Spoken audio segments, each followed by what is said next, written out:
Amigos, por serem muitos os castelhanos e grandes senhores, tanto maior a honra e louvor vos virá de os vencerdes. E quanto a estarem com os castelhanos, os meus irmãos, eu vos digo que defenderei a terra que me criou. E para terdes a certeza de que assim é, eu vous prometo. Le miroir des chevaliers, le bienheureux Nono Alvarez, d'après le livre de Camille Evans, Flèche du Très-Haut, préfacé par Monsieur l'abbé Bertrand Labouche, de la Fraternité Saint-Pidis, publié aux éditions Cécile Pascal. Já muitas vezes sucedeu os poucos vencerem os muitos, porque a vontade de Deus é superior à dos homens. Arraial de porrada, por Portugal e mais nada. Arraial de porrada, por Portugal e mais nada.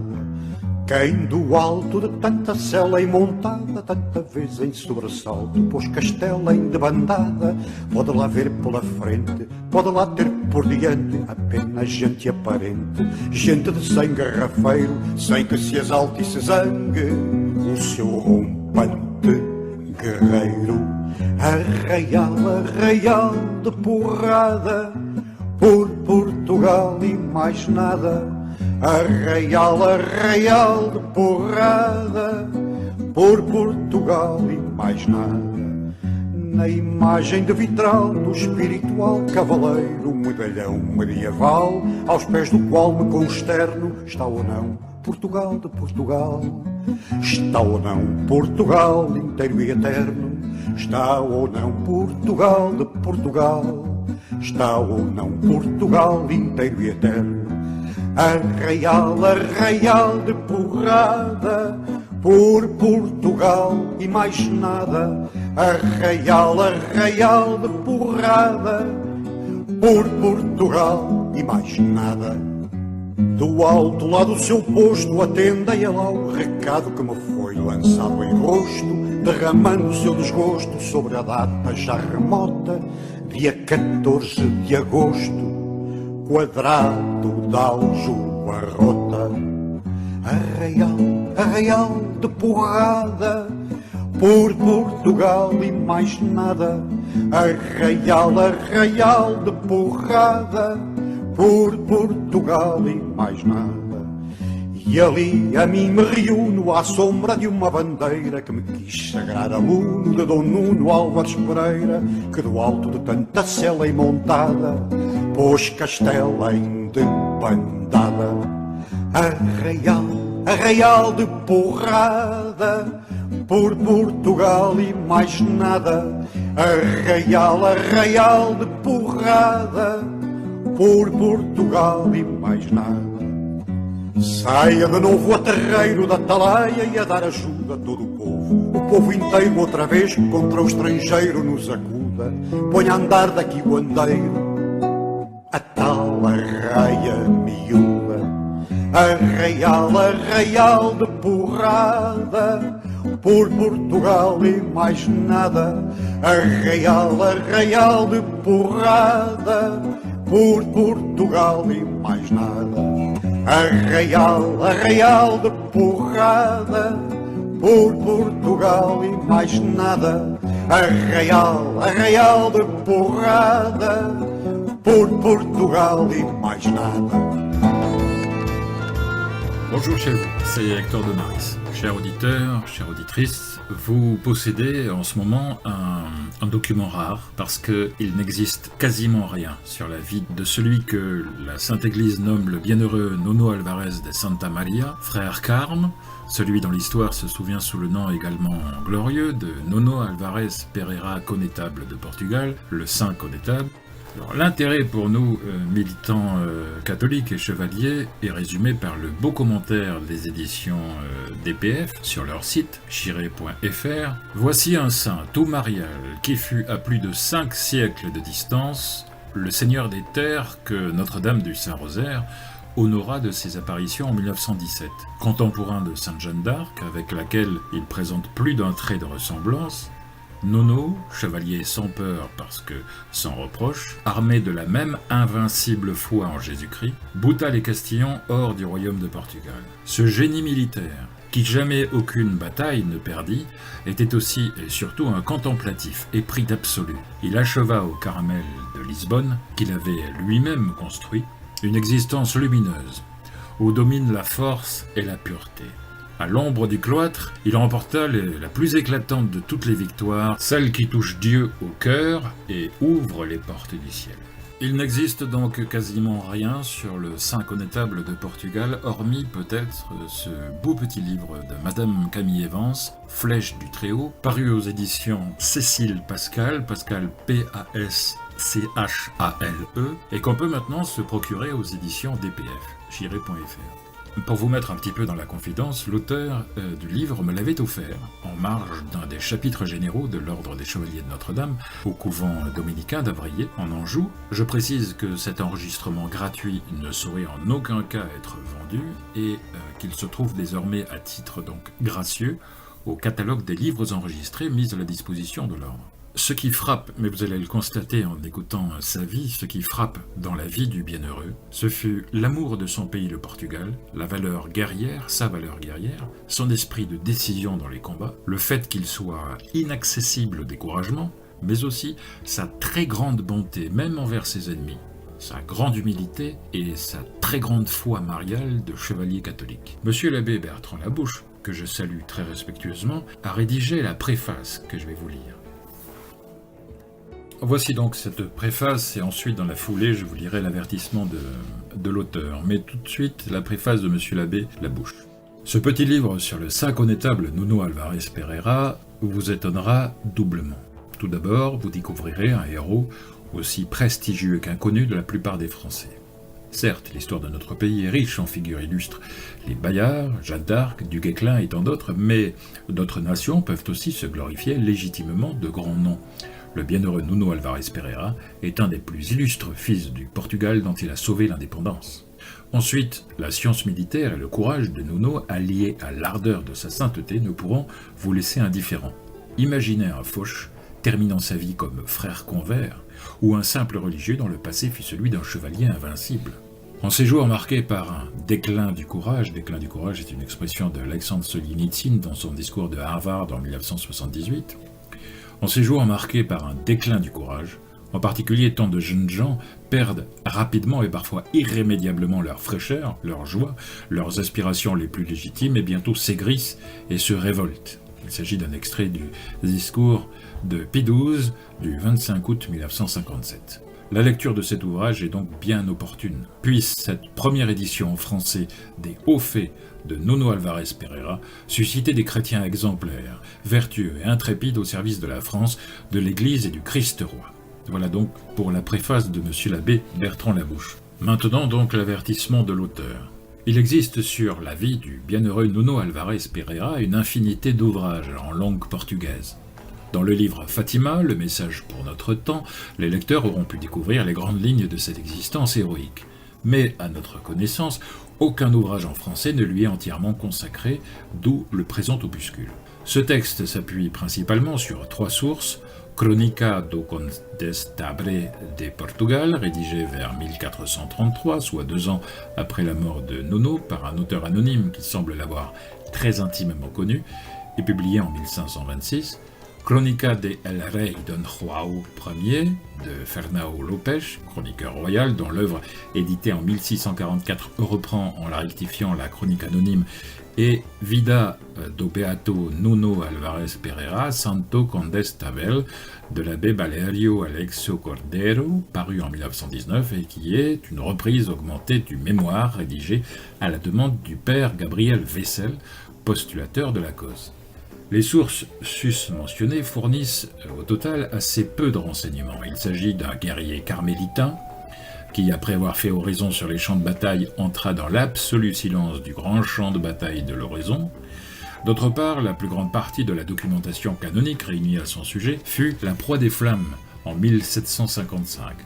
Toutefois, à travers le peu qui est parvenu jusqu'à nous, se dessine nettement une personnalité puissante et résolue, celle d'un homme qui défendit sa patrie, moins par le secours des armes qu'en travaillant avec la grâce de Dieu à devenir saint, et en le devenant effectivement.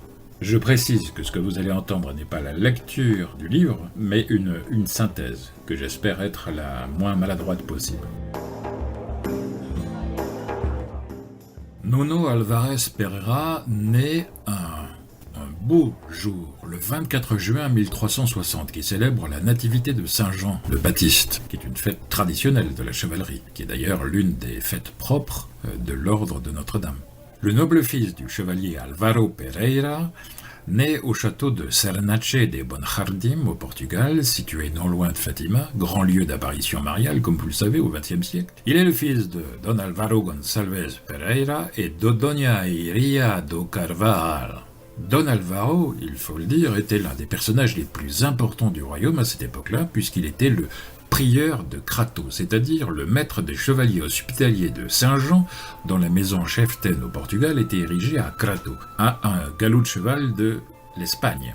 Vous voyez ici la commanderie de Crato. La chapelle de Crato, il faut le dire, est consacrée à Notre-Dame, où Dieu fit de nombreux miracles, comme c'est attesté dans Crónica do Condestable do Portugal, édité en 1911 à Coimbra. Don Álvaro, donc chevalier de l'hôpital, est marié, père de famille. Les hospitaliers du XIVe siècle, étant des chevaliers religieux, Don Álvaro devait rester célibataire et chaste, au sens strict. Mais l'humaine faiblesse le rendit père de nombreux enfants, légitimés par l'Église, dont Nuno. Diego Pereira, frère de Nuno, partira à la cour de Portugal pour y faire son éducation de page, tandis que Nuno restait au château de Sernanche où il recevait une éducation chevaleresque soignée. Il attachait beaucoup de prix à la pureté des mœurs, et d'ailleurs son modèle de chevalier sera Galahad, le fils de Lancelot.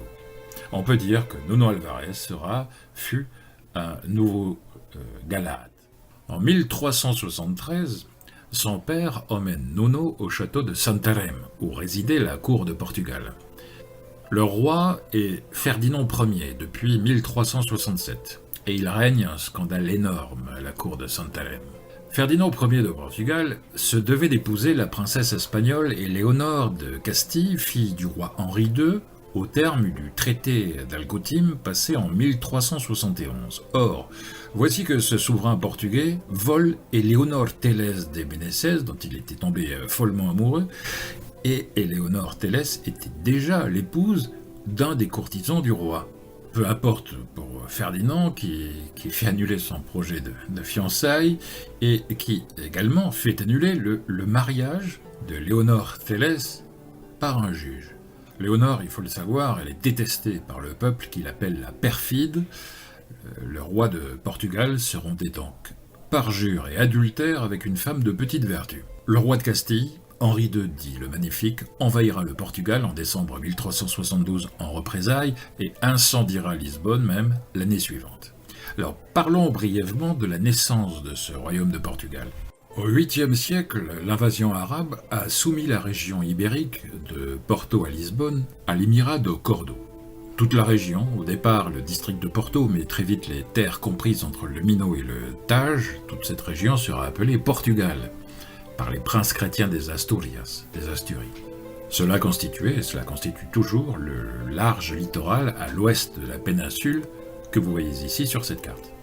En 1089, Alphonse VI de Castille offre la région à son vassal Henri de Bourgogne pour remercier ce chevalier croisé de ses combats contre les guerriers du Croissant. En 1141, le Portugal fait sécession avec le prince portugais Alfonso Henriques, vainqueur des morts à Ouriques, et que ses troupes acclamaient déjà comme roi. Depuis cette date, la Castille et le Portugal sont ennemis.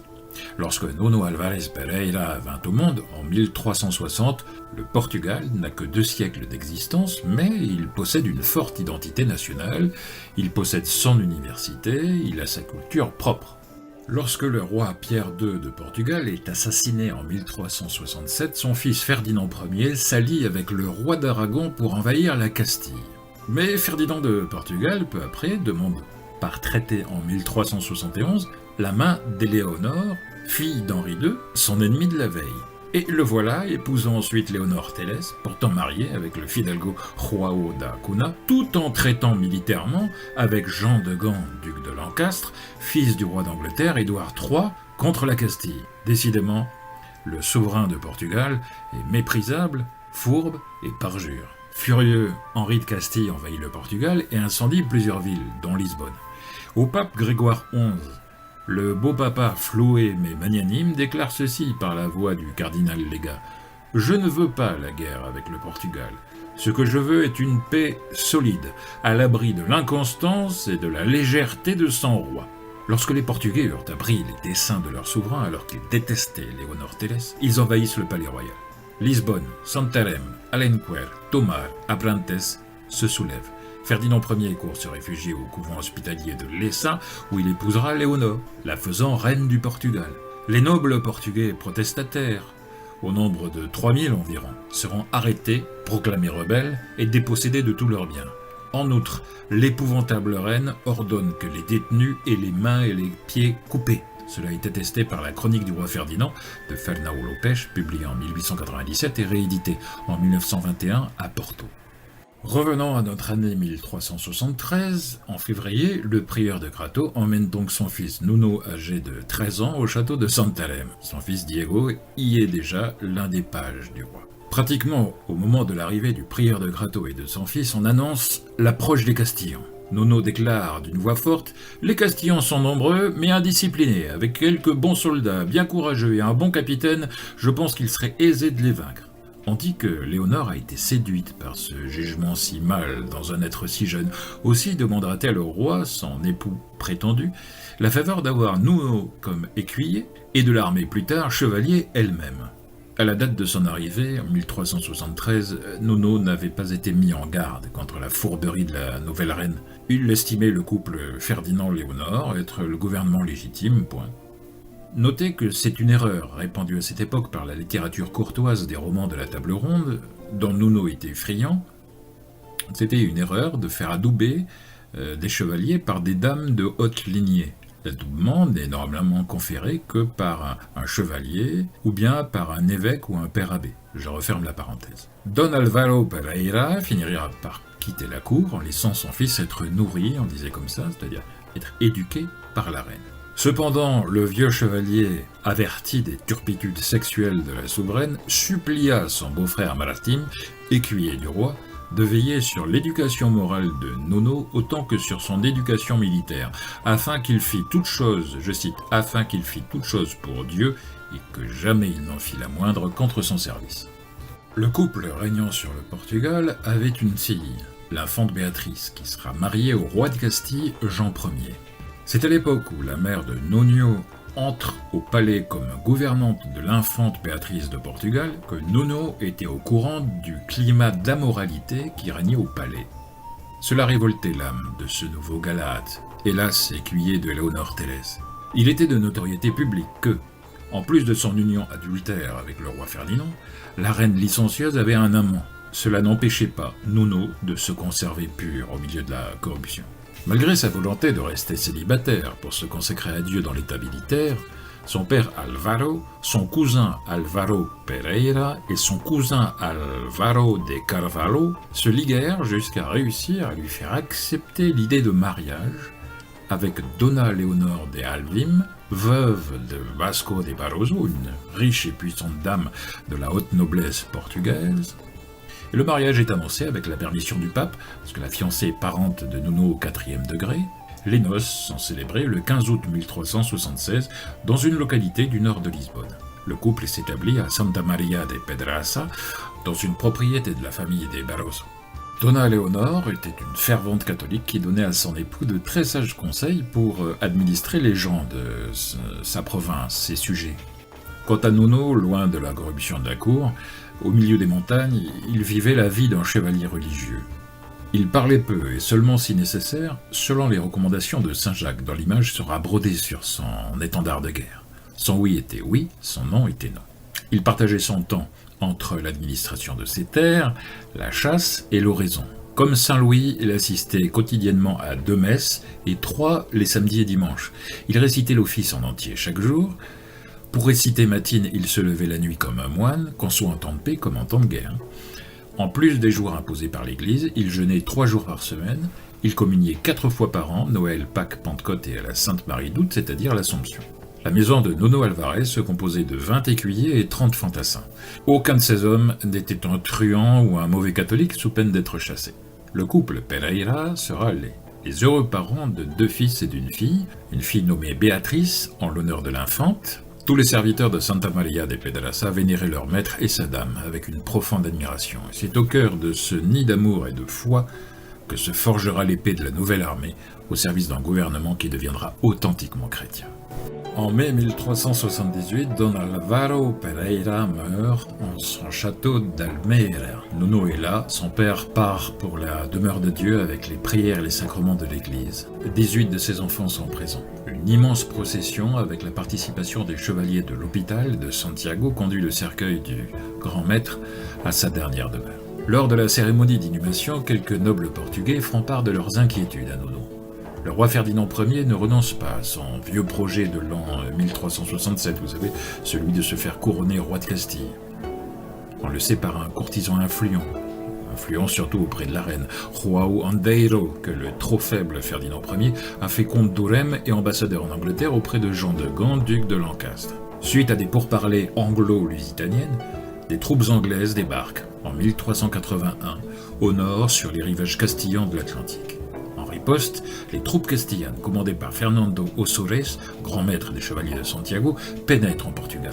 Il faut remarquer tout de même qu'on est loin de l'esprit de la nouvelle chevalerie, c'est une expression de Saint Bernard, désignant l'ordre des chevaliers du Temple.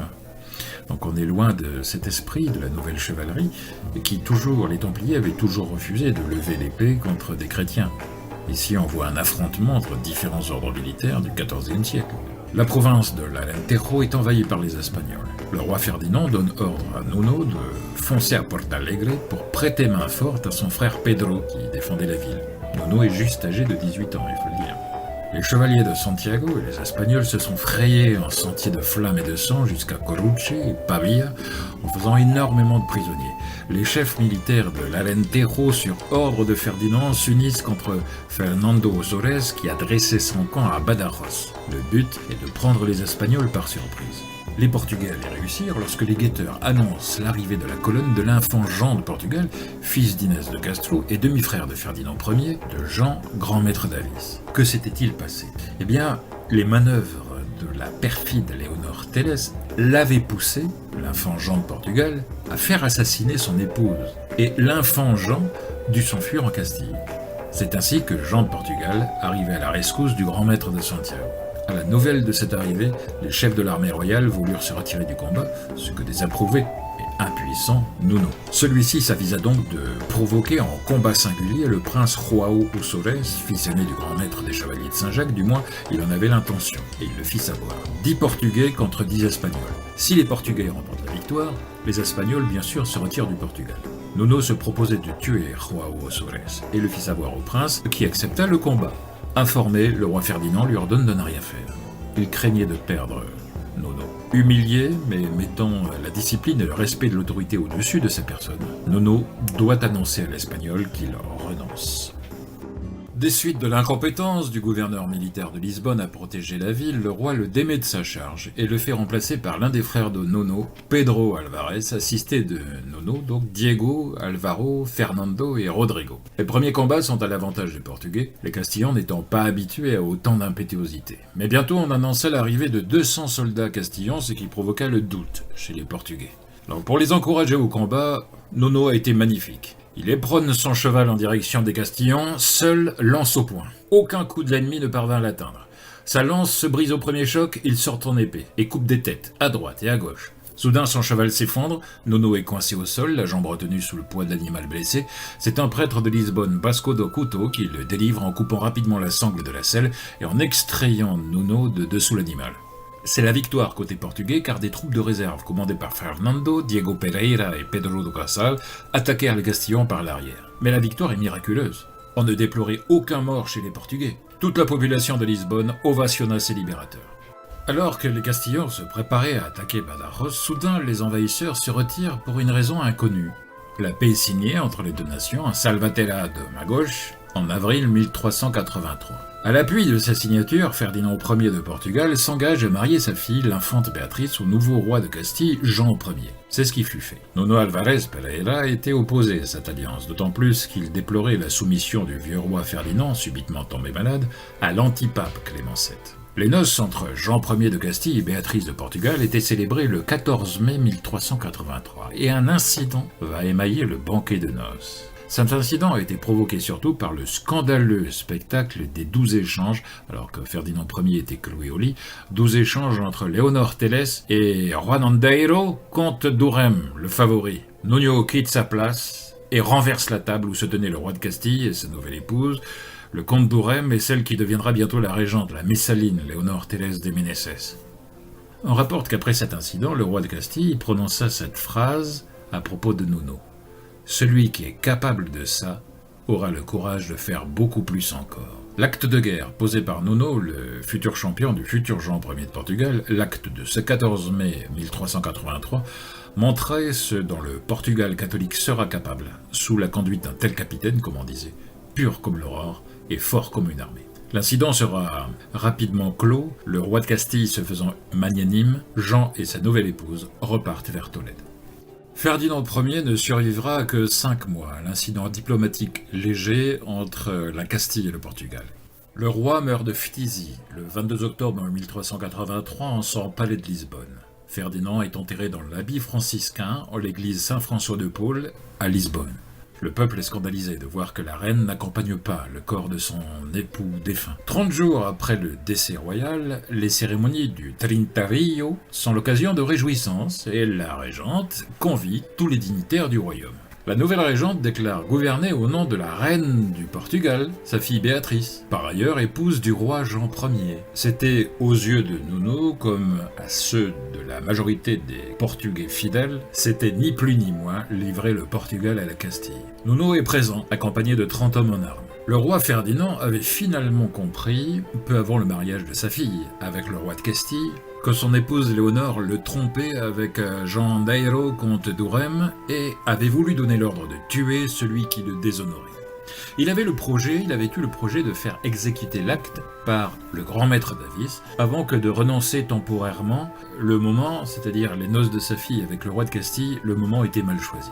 De son côté, Nuno, inspiré par Dieu, savait que Jean Davis, frère du défunt, devait être le nouveau roi, et non pas cette pécheresse publique qui traînait dans la boue la couronne du Portugal. Jean Davis est informé du plan de tuer le comte d'Urem par le propre oncle de Nuno, Rui Pereira, mais le prince préfère attendre. C'est à cette période que Nuno reçut d'un armurier de Santarém la prophétie qu'il serait comte d'Urem. « Vous ne devez rien, vous ne me devez rien, monseigneur. Vous ne me paierez que lorsque vous serez devenu comte d'Urem. » Nuno lui avait commandé l'embellissement, l'affûtage de son épée. Le glaive du futur connétable portait la marque de l'armurier, c'est-à-dire une croix surmontée d'une étoile, et sous la croix la devise « Excelsus super omnes gentes dominus », le Seigneur élevé au-dessus de toutes les nations. De l'autre côté de la lame était gravée la croix fleur-de-lysée des Pereira, avec dans la croix l'inscription « Don Nuno Álvarez Pereira », avec au-dessus « Maria ». Vous ne me devez rien, monseigneur, vous me paierez que lorsque vous serez devenu comte d'Urem. Telle était la prophétie. Allait-elle se réaliser ? C'est Don Álvaro Páez, ancien chancelier de Ferdinand Ier, qui réussira à convaincre le maître Davis d'accomplir ce geste cruel mais nécessaire pour l'avenir du pays. Le maître Davis fait avertir Álvaro Páez de se tenir prêt. Le grand maître paraît une première fois au palais au milieu de la nuit. Il sait que la mauvaise souveraine ne paraît jamais en public sans son amant à ses côtés. Il demande à être reçu par la reine. L'audience est fixée pour le lendemain matin, 6 décembre 1383 à tierce, c'est-à-dire vers 9h. À l'heure dite, majestueux dans son manteau de grand maître de l'ordre Davis, le frère du roi défunt paraît escorté de 20 hommes en armes. À côté de la reine se tient le comte Andeiro. Léonore lui demande la raison d'une telle entrevue.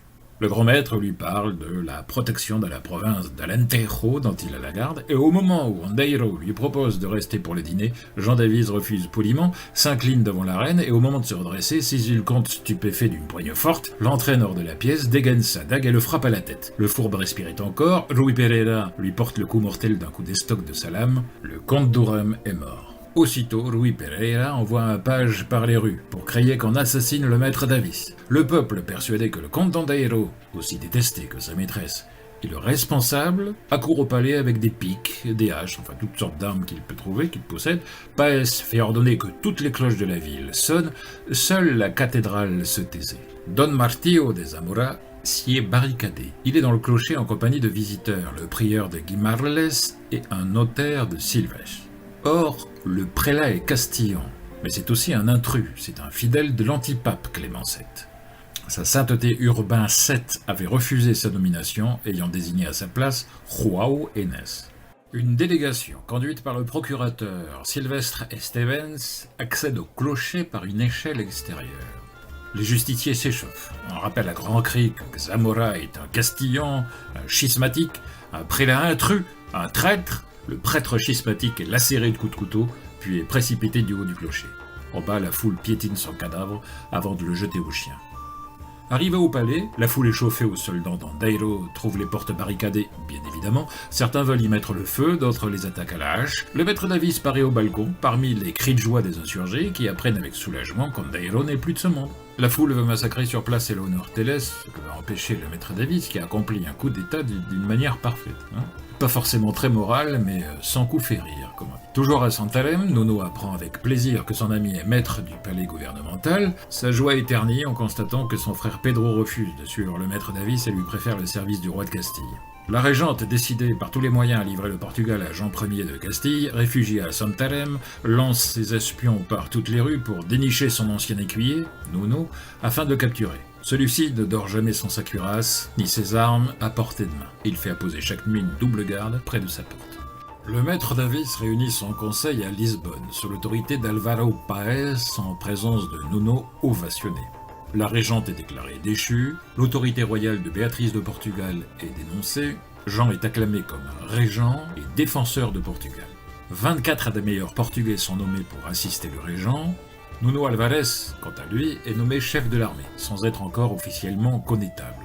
Un débat acerbe va se produire entre Nuno d'une part et Álvaro de Castro d'autre part. L'ancien connétable du roi Ferdinand se déclarait pour le régent, tout en doutant de la réussite de la reconquête au spectacle de la supériorité incontestable des forces castillanes. C'est un chef, un professionnel de la guerre, un spécialiste qui vient de parler. Nuno n'est pas impressionné. « Sire de Castro, dit Nuno, puisque vous avez bonne volonté de servir mon seigneur et maître, suivez-le, sans regarder en arrière, quoi qu'il advienne. Et ne lui dites pas que le roi de Castille est grand et puissant. Le maître Davis eût-il contre lui tous les rois de la terre, il ne devrait pas moins continuer de défendre ceux qui lui sont sujets, car le gouvernement du royaume de Portugal n'appartient à aucun autre que lui. Comment osez-vous parler de la sorte ? Mon seul regret, dit Nuno, c'est d'en avoir dit trop peu. Pressé par son conseil, le nouveau régent s'apprêtait à embarquer pour l'Angleterre afin d'échapper aux soldats de la perfide qui avaient mis sa tête à prix. Par ailleurs, la Castille menace d'envoyer des troupes pour s'emparer de tous ceux qui s'opposent à leur reine Béatrice. Jean est repris par Nuno, qui lui parle d'homme à homme, qui lui dit que si Dieu l'avait choisi à la tête du Portugal, il saurait bien le protéger, et que s'il mourait de la main de ses ennemis sans avoir fait le mal, il serait déclaré bienheureux au ciel. Consulté par le régent sur sa conduite à tenir, l'ermite João da Barroca, qui vivait à Lisbonne, lui dit ce qui lui avait été dit de la part du roi des rois, de la part du roi du ciel. « Sire, vous devez rester dans votre royaume. Dieu veut que vous soyez roi et vos fils après vous. Le château de Lisbonne sera pris avec un petit nombre de soldats. » Jean Davis envoie un messager auprès de la régente déposée pour lui dire que désormais le roi de Castille c'est lui, Jean Ier. Le prince anglais Jean de Lancastre promet son aide militaire au maître Davis, sans cacher qu'il convoite la couronne de Castille.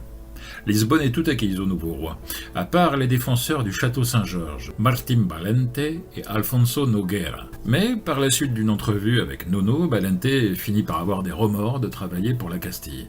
Léonore est forcée de renoncer à défendre un château au cœur d'une ville qui ne lui appartient plus. Aussi, en ce 30 décembre 1383, comme l'ermite l'avait prophétisé, tout comme Lisbonne, le château Saint-Georges se déclare pour Jean Ier, nouveau roi de Portugal. La propre mère de Nuno, Dona Iria, comprend où est le devoir de son fils. Et elle fera la leçon à son autre fils Fernando qui, désormais, Fernando placera son épée au service du nouveau roi de Portugal.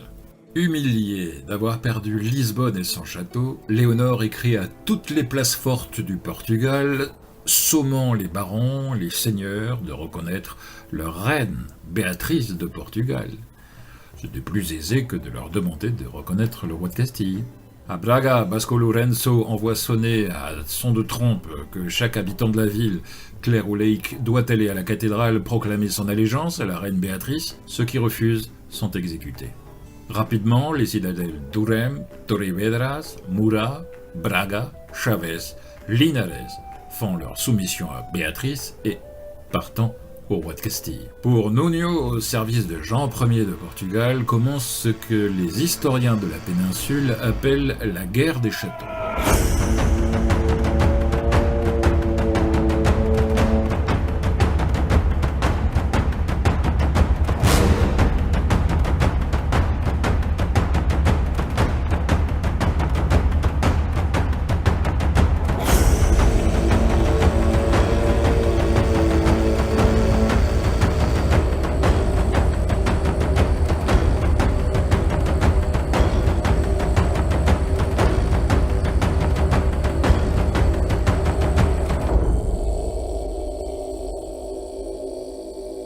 Cela m'entraînerait trop long de présenter cette guerre des châteaux dans les moindres détails.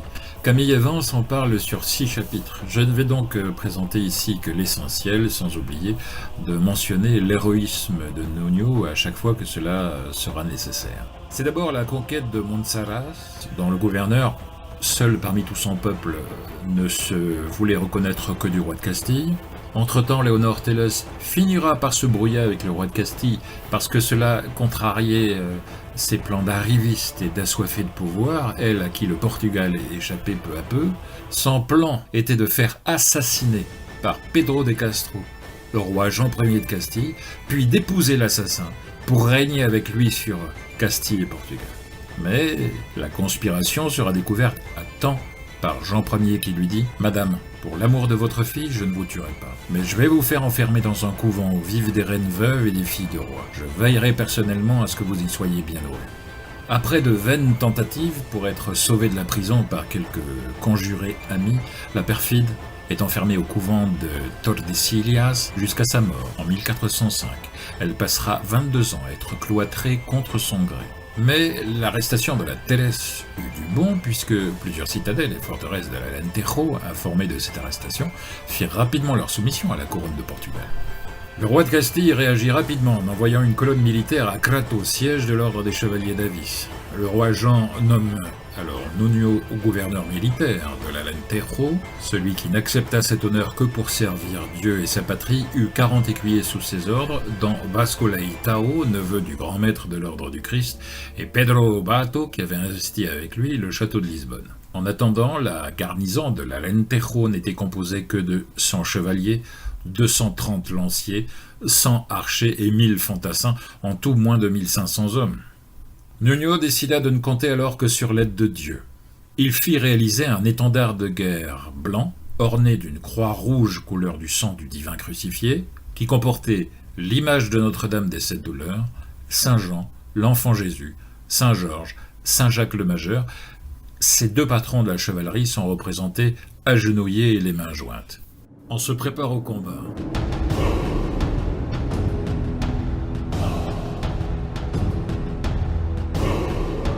Les Castillans se rangent en ordre de bataille. 5000 hommes, dont 3000 fantassins, 2000 chevaliers commandés par la fine fleur de la noblesse espagnole et quelques renégats portugais, dont les frères de Nuño, Pedro et Diego.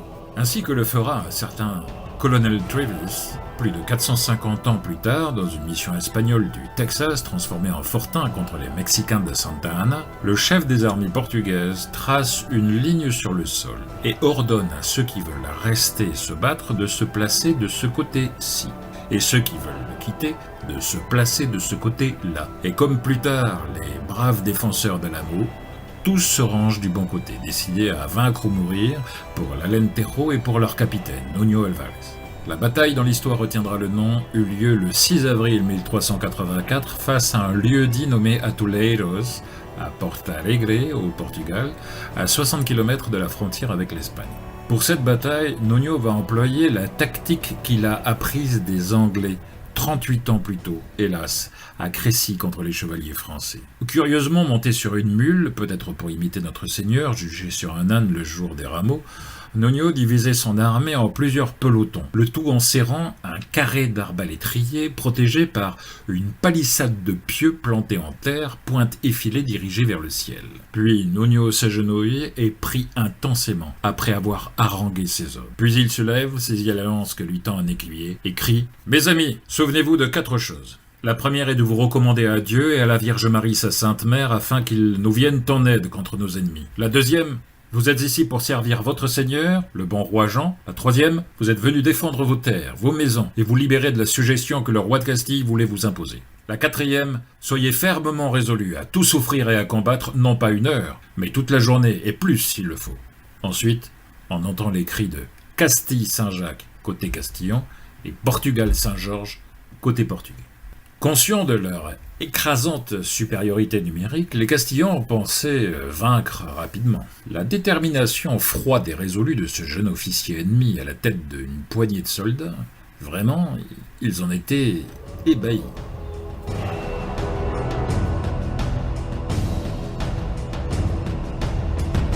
La cavalerie castillane charge alors. Au premier choc, les montures viennent s'empaler sur les pieux que les chevaliers découvraient avec horreur au dernier moment, tandis qu'une pluie de pointes d'acier tombait du ciel. C'est tout de suite un cri d'horreur chez les Castillans. Certains chevaliers encore valides essaient de fuir la zone de combat. Nuño donne alors l'ordre aux chevaliers de les poursuivre. L'infanterie espagnole, privée de l'appui de la cavalerie, est froidement massacrée. Le Portugal est vainqueur. La Castille pleure la mort de milliers de cadavres, parmi lesquels le grand maître d'Alcantara et le commandeur de Séville. Côté portugais, aucun mort n'est à déplorer. Pour remercier le ciel, Nuño et ses soldats victorieux font le pèlerinage de Santa Maria de Sumar, soit plus de 10 km à pied et pieds nus sur terrain rocailleux. Le maréchal Pedro Sarmiento voudra venger cet affront en engageant ses 12 000 Castillans contre le millier de Portugais de Nuño, mais les Espagnols se retirèrent sans combattre, tant était grande la terreur que leur imposaient les Portugais depuis cette bataille du 6 avril. Mais le roi de Castille n'a pas dit son dernier mot. Nous sommes le 26 mai 1384. 13 galères espagnoles entrent dans le port de Lisbonne, bientôt suivies de 40 vaisseaux supplémentaires. L'époux de Béatrice de Portugal arrive également avec 5000 lanciers, 1000 chevaliers, 6000 archers et 1 millier de fantassins. La ville de Lisbonne se trouve assiégée par terre et par mer. Le 17 juin, les 17 galères et les 17 navires arrivés en secours pour tenter de briser le blocus avec du ravitaillement doivent rebrousser chemin. Les Castillans devront cependant subir une épidémie de peste qui tuait 150 à 200 soldats par jour. Mais providentiellement, c'est l'état de la reine Béatrice, tombée gravement malade, qui va forcer le roi de Castille à lever le siège. Le maître d'Avis ordonne une procession d'action de grâce de la cathédrale au monastère de la Sainte Trinité. Mais les Castillans dominent encore le Portugal. Nuño marche sur Portel. Un citoyen de la ville ouvre la porte. Le gouverneur de la ville fait sa soumission au roi Jean de Portugal. Le frère de Nuño, Fernando, sera tué aux portes de Villaviçosa par une énorme pierre. Après la cérémonie d'inhumation, Nuño ordonne le siège, mais qu'il doit abandonner rapidement, la ville est trop bien défendue. De même, le roi Jean de Portugal devra lever le siège de Torres Vedras. Aux discussions des Cortés portugais de mars 1385, Nuño apparut entouré de 300 écuyers en armes. Cette apparition a fait taire l'opposition de ceux du parti pro-castillan, notamment le puissant Martín d'Acuna, qui ne voulait pas de Jean comme roi, Jean le Bon, le maître d'Avis. Le 6 avril 1385, le prince Jean est couronné roi, sous le nom qu'il n'avait cessé de proclamer depuis la mort du comte d'Urem, Jean Ier de Portugal. Le lendemain de son couronnement, le roi nomme Nuño Alvarez, donc déjà comte d'Urem, le nomme connétable du royaume. La guerre contre la Castille se poursuit. Nuño est chargé par le roi de briser le blocus naval de Lisbonne. Mais ses soldats, effrayés au spectacle de l'Armada castillane, refusent de marcher. Nuño fait alors un pèlerinage à Santiago de Galice. Il peut ainsi réunir 150 lanciers et 300 fantassins, Et en chemin, les Portugais enthousiastes souffraient à servir le saint connétable. C'est ainsi que Nuño a pu finalement arriver à Castelo do Neva avec 400 lanciers. Le château ne tardera pas à se rendre après la mort du gouverneur abattu d'un trait d'arbalète. Sa veuve craignait pour son honneur, comme elle le dit à son vainqueur. Mais le chevalier Nuño la rassure et la fait escorter jusqu'à Ponte de Lima. Mais l'armée castillane progressait et arrivait en vue de Coimbra.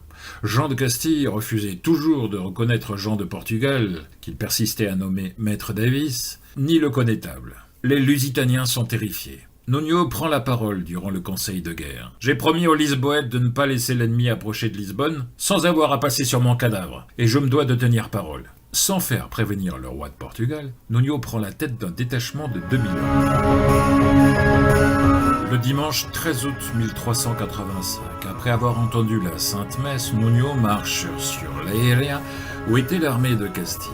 Arrivé au camp portugais, Diego Pereira demande à parler à son frère. Au nom du roi de Castille, il lui propose de se mettre à son service en lui présentant les avantages énormes qu'il recevrait en échange. Nuño refuse évidemment. Le lieu choisi pour la bataille est Aljubarrota, à 20 km au sud de Fatima. Premier signe pour le chevalier qui a gravé Maria sur son épée. On est ensuite le 14 août, vigile de l'Assomption, autre signe marial.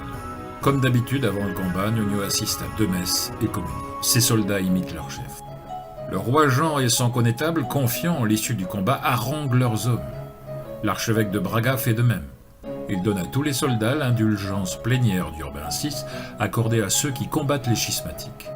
Côté espagnol, 31 000 hommes, soit 15 000 fantassins, 6 000 lanciers, 8 000 arbalétriers et 2 000 chevaliers français fournis par le roi Charles VI. Côté portugais, 6 500 hommes, soit 400 fantassins, 1500 lanciers, 800 arbalétriers et 200 archers anglais. Comme à chaque fois, les Castillans sont trop sûrs d'eux. Les Portugais, eux, mettent leur confiance en Dieu. Mais l'armée de Jean de Castille est décidément trop indisciplinée. À cheval à l'avant-garde, Nuño prie la Vierge. Il prophétise une mort tragique à ceux qui déserteraient. Et une poignée de fantassins portugais épouvantés vont fuir et ils seront abattus par des chevaliers castillans lancés après eux.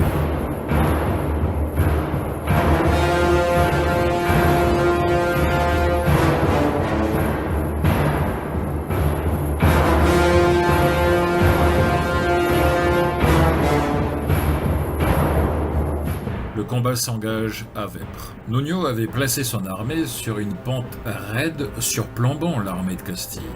Comme il l'avait escompté, les Castillans résolurent de ne pas attaquer de front, mais de contourner la colline. Les chevaliers français du camp castillan chargent. Ils se heurtent à de redoutables fossés. Ils mettent pied à terre, et là c'est une pluie de flèches anglaises qui leur tombe dessus. L'avant-garde castillane, prise en tenaille, engage avec les Portugais un combat au corps à corps. La monture de Nuño est abattue, le commandeur de l'ordre du Christ surgit et lui passe un cheval frais. Nuño bondit en selle et encourage ses hommes. « Luttez pour votre roi !» C'est alors que Nuño vit un prodige. Il vit un homme en armes, de grande stature, qu'il reconnut pour être son frère Pedro. Et cette silhouette menaçante s'avançait vers lui. À un moment, il vit voler dans les airs une lance, depuis les rangs portugais, qui vient se ficher dans la poitrine de Pedro le renégat. Le malheureux frère de Nuño s'écroule et disparaît. Nul n'a jamais retrouvé son corps, ni côté castillan, ni côté portugais. Comme la plupart des chefs espagnols gisent au sol, l'arrière-garde ennemie perd courage et s'enfuit, entraînant avec elle les renforts qui venaient d'arriver. Comme l'aile gauche castillane jouait son tout pour le tout en se déployant, Nuño hurla ses ordres et les fantassins dressèrent les lances sur lesquelles vinrent s'embrocher les chevaux. Les chevaliers désarçonnés dégainent dagues et épées et se précipitent sur les fantassins, c'est alors qu'ils sont chargés par la chevalerie portugaise. Ils s'enfuient, et c'est un cri de joie dans les rangs portugais. Après 1 heure de combat, les Portugais sont une fois de plus vainqueurs. Ils emmènent 500 prisonniers et l'armée castillane, elle, pleure ses 4000 morts. Le camp portugais ne déplore que la perte de 1000 hommes.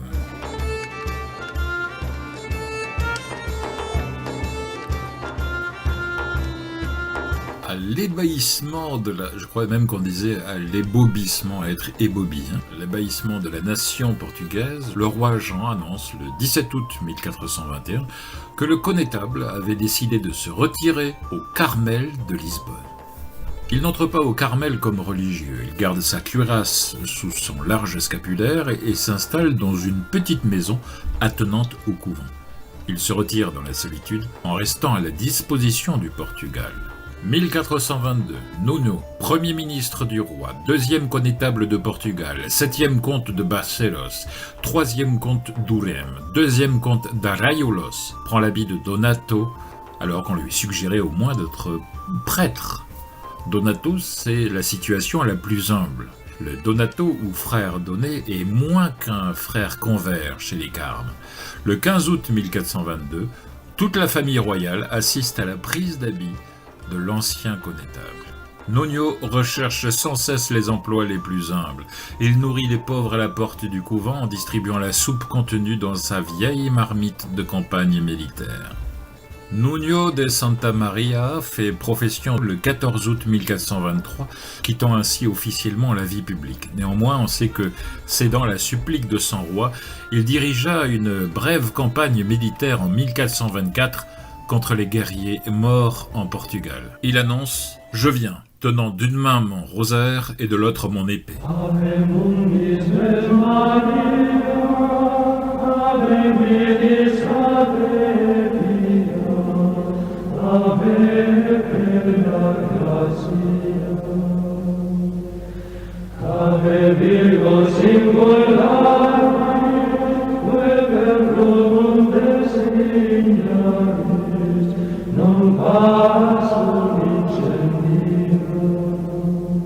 Le frère Nuno de Santa Maria connaissait d'avance la date de sa mort.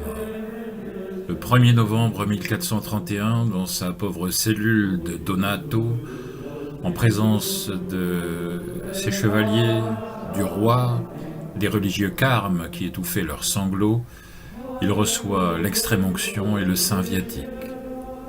Il demande qu'on lui lise la Passion selon saint Jean, qui est l'évangile de la messe votive de Notre-Dame du Mont-Carmel, et le voici qui s'éteint discrètement, sans agonie, la tête appuyée contre la poitrine de Jean Ier de Portugal, de qui il ne cessa d'être l'ami le plus fidèle, et ce fut le roi, inconsolé, qui lui fermit les yeux.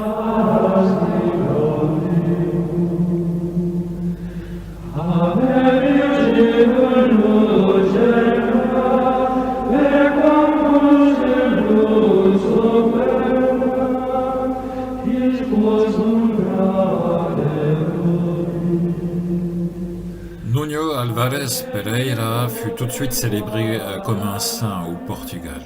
Les évêchés organisaient des processions, l'honneur de Nuno. Les chroniques de Santa Ana font état des miracles qui lui sont attribués. 12 résurrections de morts, 6 apparitions et autres grâces, 21 personnes qui ont été guéries des yeux, 21 estropiés guéris, 24 sourds muets guéris, 21 guérisons de maladies aux poumons et au cœur, 11 guérisons de sciatique et de calcul, 10 malades fiévreux guéris, 19 mères protégées par Nuno lors d'accouchements difficiles. On a donc tout de suite cherché à l'élever sur les autels comme saint, mais cela fut étrangement laborieux. Il faudra attendre le 15 janvier 1918 pour que la Sacrée Congrégation approuve officiellement le culte de Nuno. Le 23 janvier, Benoît XV confirme la décision de la Sacrée Congrégation et, par le décret Clementissimus Deus, proclamé Nuno Álvares Pereira bienheureux. Sa fête est fixée au 6 novembre. Benoît XVI, quant à lui, a canonisé le bienheureux Nuno le 26 avril 2009. Pour ma conclusion, j'emprunterai les mots de monsieur l'abbé Bertrand Labouche qui évoque Nuno sur le site de la Porte Latine, le site de la Fraternité Saint-Pédis. Très exactement, l'action de cet homme fut à la mesure de son oraison.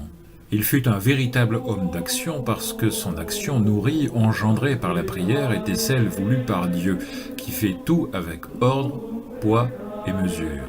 Dans la biographie du bienheureux Nuño, il nous est rapporté que des soldats ennemis venaient la nuit dans le camp du grand général portugais simplement pour voir qui il était.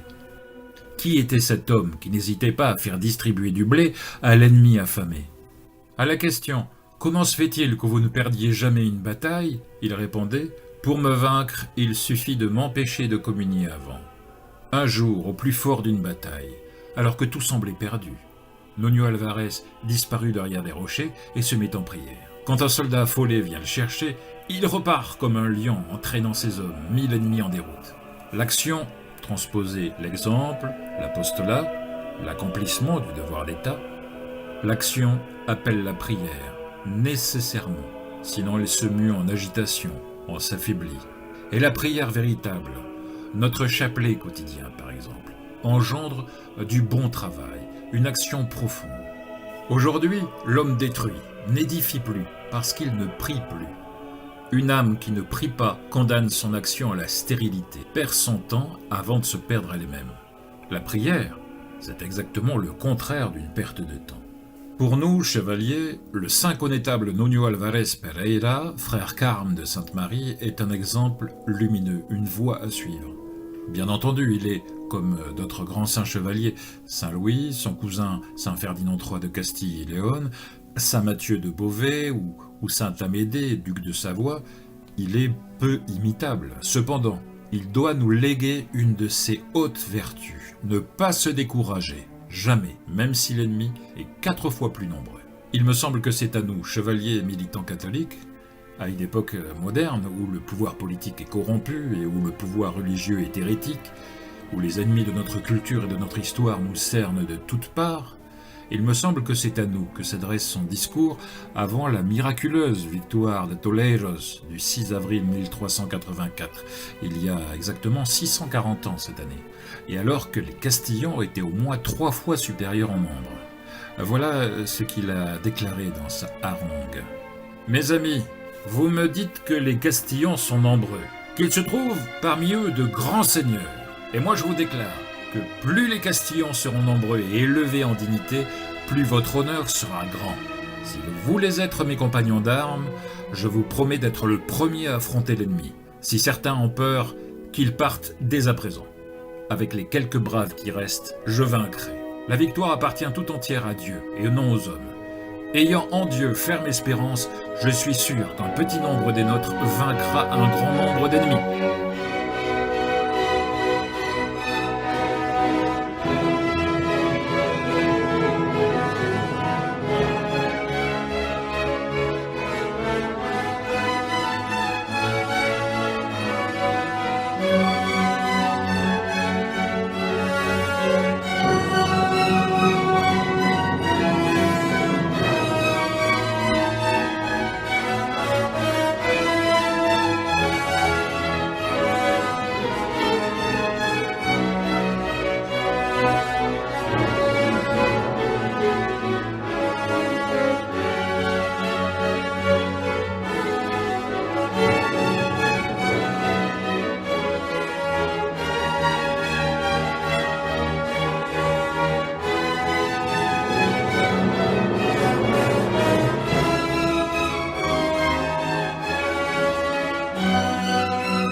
L'ennemi, beaucoup plus nombreux, se suffit à lui-même. Cet ennemi-là a confiance en lui. Nous devons mettre notre confiance en Dieu. La différence est de taille.